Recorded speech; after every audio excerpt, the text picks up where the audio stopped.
வணக்கம், வாழ்க வளமுடன். வாங்க, இன்றைக்கி கீரைத்தண்டு குழம்பு தான் பார்க்க போகிறோம்.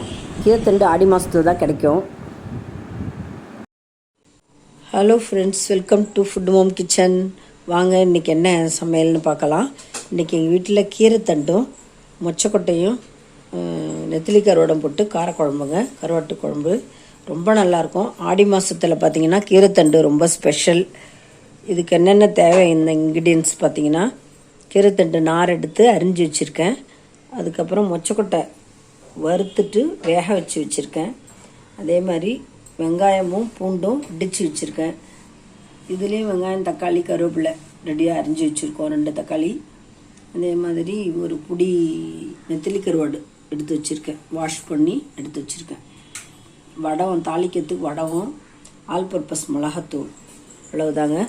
ரொம்ப எம்மியாக இருக்கும் இந்த குழம்பு. அதுவும் இது கூழுக்கெல்லாம் தொட்டுட்டு சாப்பிட்டா ரொம்ப நல்லாயிருக்கும். கேழ்வரகு கூழுக்காக இங்கே எல்லோரும் பார்த்திங்கன்னா கூழ் ஊற்றுவாங்க ஆடி மாதம். அப்போ சைட் டிஷ்ஷாக இந்த குழம்பு வச்சுட்டு தான் சாப்பிடுவாங்க. ரொம்ப எம்மியாக இருக்கும், ரொம்ப விசேஷம். ஆடி மாதத்தில் கீரைத்தண்டு நிறைய விளையும்.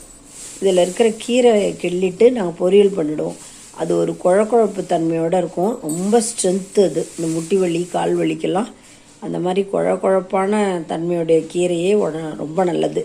அது பொரியல் பண்ணால் ரொம்ப சாஃப்டாக வெந்து போயிடும். பார்க்க ஹார்டாட்டம் இருக்கும், பொரியல் பண்ணால் சீக்கிரம் வெந்து போயிடும்.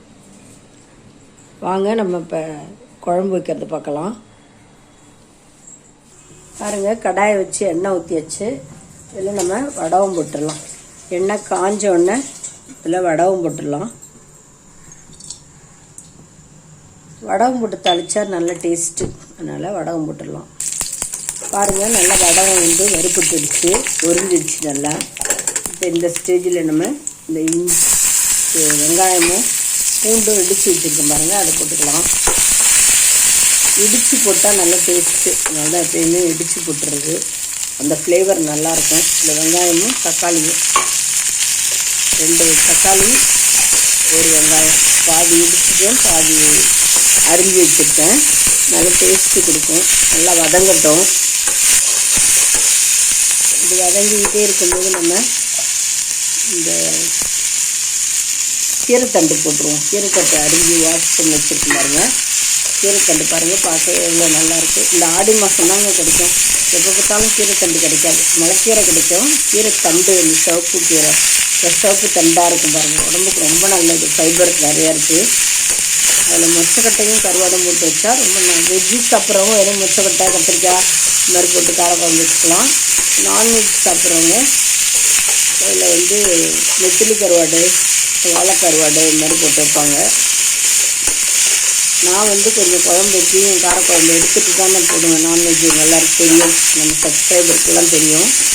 குழம்பு கொதித்தோடனே வெந்தோடனே, இந்த காயெல்லாம் வெந்து குழம்பு கொதித்தோடனே நம்ம காரக்குழம்பு கொஞ்சம் எடுத்துகிட்டு அதுக்கப்புறம் தான் நான் கருவாடு வறுத்துட்டு போடுவேன்.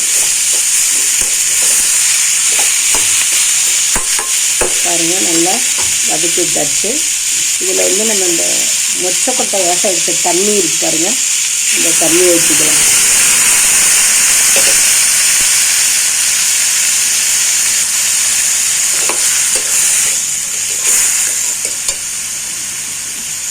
இதிலே மொச்சக்கொட்டை வேக வச்சு மொச்சக்கொட்டை அதையும் போட்டுடலாம்.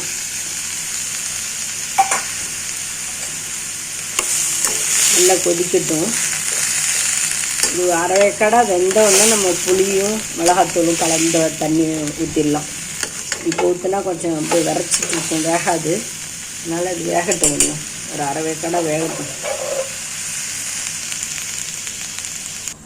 பாருங்கள், நல்லா கொதிச்சிட்ருக்கு. இதில் கொஞ்சம் மஞ்சத்தூளும் ஒரு 1/2 ஸ்பூன் போட்டிருக்கேன் நான். நல்லா கொதிக்கட்டும். கொதித்து ஒரு அரைவேக்காடா புளித்தண்ணி கரைச்சி மிளகாத்தூள் ஆட் பண்ணி வச்சுருக்கேன். இதில் தேவையான அளவு உப்பு கூட நம்ம இதிலே போட்டு கரைச்சி வச்சிடலாம். அது நல்லா அரைவேக்காடா வெந்தோடனே இதை ஆட் பண்ணிடலாம். நம்ம இதில் நான் உப்பும் போட்டுட்டேங்க. உப்பும் போட்டு கரைச்சி வச்சிடறேன். அப்படி உப்பு, மிளகாத்தூள், புளி 3, மிளகுத்தூள், ஜீரகத்தூள் இடித்து போட்டுக்கலாம். நம்ம கொஞ்சம் இந்த கிளைமேட்டு நல்லா இல்லை, நல்ல டைஜஷனும் ஆகும். நல்லா மிளகும் ஜீரகமும் கொஞ்சம் வறுத்து நுணுக்கி போட்டுக்கலாம். பாருங்கள், இதில் கொஞ்சம் நம்ம மிளகு ஜீரகம் போட்டுக்கலாம். ஒரு அரை ஸ்பூன் போட்டிருக்கேன். அரை ஸ்பூன் மிளகு, அரை ஸ்பூன் ஜீரகம் போட்டுல இந்த புளி தண்ணி கரைச்சி வச்சிருந்தோம்னா அதை ஆட் பண்ணிக்கலாம். புளி, மிளகாத்தூள், ஆல் பர்பஸ் மிளகாத்தூள், உப்பு எல்லாமே ஆட் பண்ணிட்டோம். காரம் பார்த்துட்டு 2.5 ஸ்பூன் போட்டிருக்கேன். பார்த்துட்டு பத்தலைன்னா போட்டுக்கலாம்.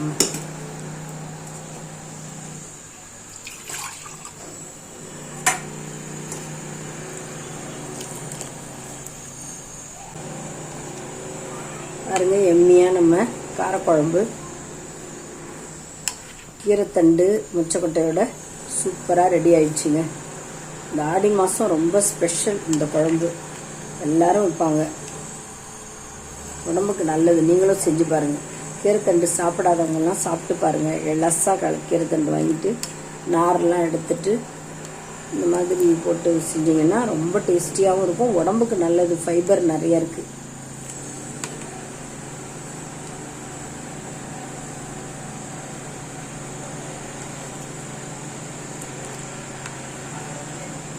உப்புலாம் கரெக்டாக இருக்குங்க. நம்ம போட்டது கரெக்டாக இருக்குது. அப்படியே கொதிக்கட்டும். நல்லா கொதித்து வெந்துட்டு இருக்கட்டும். அந்த மசாலா ஸ்மெல் போட்டும் நம்ம அதுக்குள்ளே அந்த சைடில் கருவாடு வறுத்து வச்சுக்கலாம். லாஸ்ட்டில் குழம்பெல்லாம் எடுத்துட்டு அப்புறமா போடலாம். நம்ம பாருங்கள், நல்லா நம்ம கருவாட்டு குழம்பு சூப்பராக. இன்னும் கருவாடு போடலை, இது வரைக்கும் காரக்குழம்பு தான். அது மொச்சக்கொட்டையும் கீரைத்தண்டும் போட்டு நம்ம நல்லா உடனே நல்லா கொதிச்சு மசாலா ஸ்மெல் போனோடனே மருமகளுக்கு பேத்திக்கும் எடுத்து வச்சுட்டு அதுக்கப்புறம் தான் நான் கருவாடு போட போகிறேன். கருவாடு வறுத்து வச்சுருக்கேன். நான் எப்பயும் கருவாடு நல்லா வாஷ் பண்ணிவிட்டு அதுக்கப்புறம் எண்ணெயில் பொரிச்சு வச்சுருப்பேன். கடைசியாக தான் அதை போடுவேன். இவங்களுக்கெல்லாம் எடுத்துட்டு காரக்குழம்பு எடுத்துட்டு அப்புறம் அதை போட்டுடலாம்.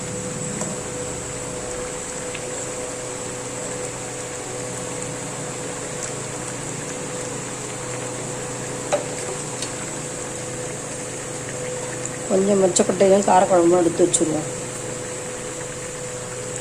இவங்க நான்வெஜ் சாப்பிட மாட்டாங்க, அதனால் கொஞ்சம் எடுத்து வச்சுட்டு அப்புறமா போட்டுக்கலாம். கொஞ்சம் எடுத்து வச்சாச்சு. இப்போ நம்ம கருவாடு போட்டுடலாம்ல. இந்த ஸ்டேஜில் நம்ம கருவாடு போட்டுடலாங்க. அது கொதிக்கட்டும். கொதிச்சோன்னா நம்ம நல்லா கருவாடு வெந்தோடனே எடுத்துகிட்டு தான் வாஷ் பண்ணி வறுத்துட்டு போட்டிருக்கோம். வாஷ் சீக்கிரம் வெந்து போயிடும்.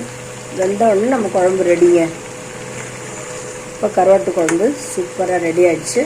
எனக்கு நான் கிழவரு களி கொஞ்சம் செஞ்சுக்கலாம்னு சோண்டு செய்யலாம். பார்க்கலாம், நம்ம இதை முடிச்சுட்டு அது செய்யலாம். பாருங்கள், இல்லை மொச்சக்கொட்டை கருவாடு நல்லா கொதிச்சோடனே நம்ம இறக்கி ட்ரான்ஸ்ஃபர் பண்ணிடலாம். இது நல்லா எம்மியாக இப்படி குதிச்சுக்கிட்டு இருப்பாருங்க. ஆடி மாதம்னாலே அந்த கீரைத்தண்டு ரொம்ப ஃபேமஸுங்க. செய்யாதவங்க செஞ்சு பாருங்கள், அதே மாதிரி டேஸ்டியாக இருக்கும். கம்பங்களிக்காக நான் தண்ணி வச்சுருக்கேன். நல்லா கொதி வந்துடுச்சு. இந்த கொதியிலே நம்ம இந்த மாவை போட்டுடலாம். 1 டம்ளர் கரெக்டாக 100 கிராம் எடுத்து வச்சுருந்தேன். அதை போட்டுரும். அப்படியே ஸ்லோ ஃபயரில் வச்சிடலாம். அப்படியே வெந்துட்டுருக்கோது. இப்போ களி நல்லா வெந்துருச்சுங்க. நம்ம பரட்டி நல்லா கிண்டி உருட்டி 3 உருண்டையாக வச்சாச்சு. எனக்கு ஒன்று, மருமகளுக்கு ஒன்று, எங்கள் பையனுக்கு ஒன்று, 3 உருண்டை பண்ணி எடுத்து வச்சாச்சு. காரக்குழம்பு தொட்டுட்டு சாப்பிட போகிறோம் நாங்கள். நீங்களும் இதே மாதிரி செஞ்சு பாருங்கள். இந்த வீடியோ உங்களுக்கு பிடிச்சிருந்ததுன்னா லைக் பண்ணுங்கள், கமெண்ட் பண்ணுங்கள், ஷேர் பண்ணுங்கள், மறக்காமல் சப்ஸ்கிரைப் பண்ணுங்கள். Thanks for வாட்சிங்க. நம்ம நெக்ஸ்ட் வீடியோவில் பார்க்கலாம். கருவாட்டு குழம்பு சூப்பராக ரெடி ஆகிடுச்சு. ட்ரான்ஸ்ஃபர் பண்ணிடலாமா? பாருங்கள், நம்முடைய கருவாட்டு குழம்பு ட்ரான்ஸ்ஃபர் பண்ணியாச்சு. சூப்பராக ரெடி. கம்பங்களி காரக்குழம்போட சூப்பராக எம்மையாக ரெடியாக இருக்குது. நாங்கள் சாப்பிட போகிறோம். நீங்களும் ட்ரை பண்ணி பாருங்கள்.